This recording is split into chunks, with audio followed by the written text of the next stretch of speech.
Hi everybody, I'm Ahalya. Festivals are just fascinating, aren't they?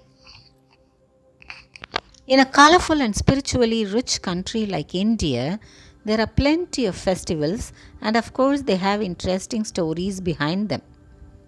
Now is the time of Navratri, a 9-day long festive occasion celebrating the glory of Durga. During this time, the traditional Indian houses throb with festive joy in arranging kolu, inviting relatives and friends. Do you know why we celebrate Navratri? Why do we keep kolu? If you want to know this, you must know the story of Durga and the fall of Mahishasura. Once upon a time, there lived a demon, an asura, whose name was Mahisha. Mahisha means a buffalo. He was born with superhuman powers and he found joy in disturbing the devas, rishis, and people, threatening, hurting, and killing everybody he came across.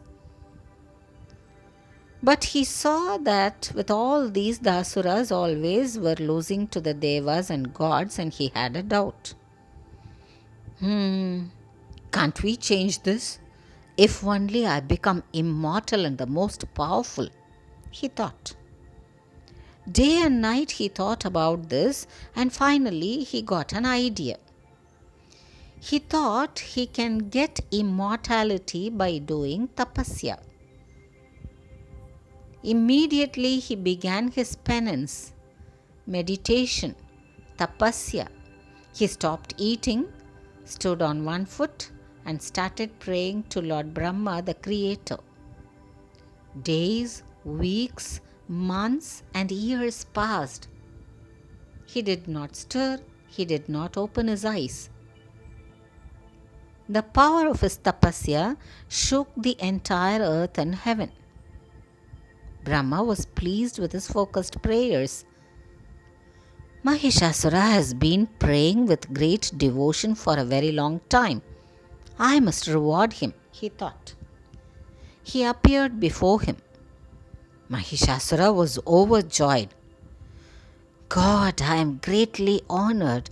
You have answered my prayers at last. Yes, Mahisha, your sustained tapasya has impressed me. I shall grant you a boon. Ask for what you desire, said Brahma.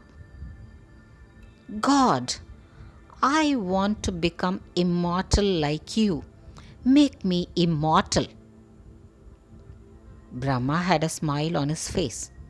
My son, that's not possible. Every creature that is born has an end. Ask for something else, he said. Mahishasura was disappointed on hearing this. But anyhow, he didn't want to lose. He thought of tricking Brahma by asking another boon. Oh God, if it be so, I don't want to be killed by any creature of the earth or by any god in heaven. If I have to die, it should be only at the hands of a woman. Please grant me this boon, he asked. Being very strong and gigantic, he was sure that there won't be a woman with the strength to fight with him and kill him. And he thought he would live forever that way.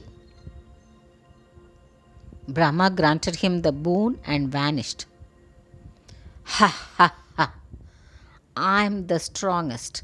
No creature, not even the gods, can kill me, he shouted in joy. From then on, it was a reign of terror on earth. He tortured people and killed them. He eyed the abode of gods and went to challenge them. He attacked Amravati, the place of Indra, chased him, and sat on the throne. Now I am the Lord of the three worlds, he yelled in glee. Vishnu's chakra, Shiva's trishula, or Indra's vajrayuta became quite powerless before the giant buffalo. All the gods realized that it was because of the boon Brahma gave him. They understood that they would require limitless power to attack him, so They brought all their energies together and created a woman with extraordinary power. Thus came Durga, Adishakti, personifying the potential of all divine power.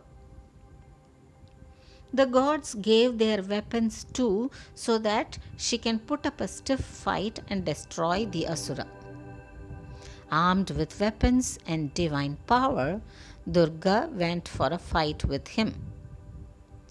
He flew into a rage on seeing her and took several forms to deceive her. Mahishasura created an army of Asuras to attack Durga. Durga also took several forms and created a large army of soldiers from her fiery breath to fight back. The battle raged for 9 days. Finally, she killed him on the 10th day and delivered the gods and their creation from the tyranny of the wicked Asura. So, we glorify Durga and the several forms she took during the 9 days by celebrating Navratri, and we celebrate the 10th day as Vijayadashami, the day on which she emerged victorious. Do you know why we keep Kolu during Navratri? It is to please the angry goddess through festivities, prayers, and offerings. It is also said that gods offered their powers and they stood like statues till she emerged victorious. As a mark of their sacrifice, we keep Kolu. Beyond these, there is a social aspect also. It's an opportunity to share pleasantries and mingle with people around us. Dear friends, 2020 has given us a new normal Navratri. Let's pray that Durga destroys all evil on earth and gives us peace and health in future. Bye bye.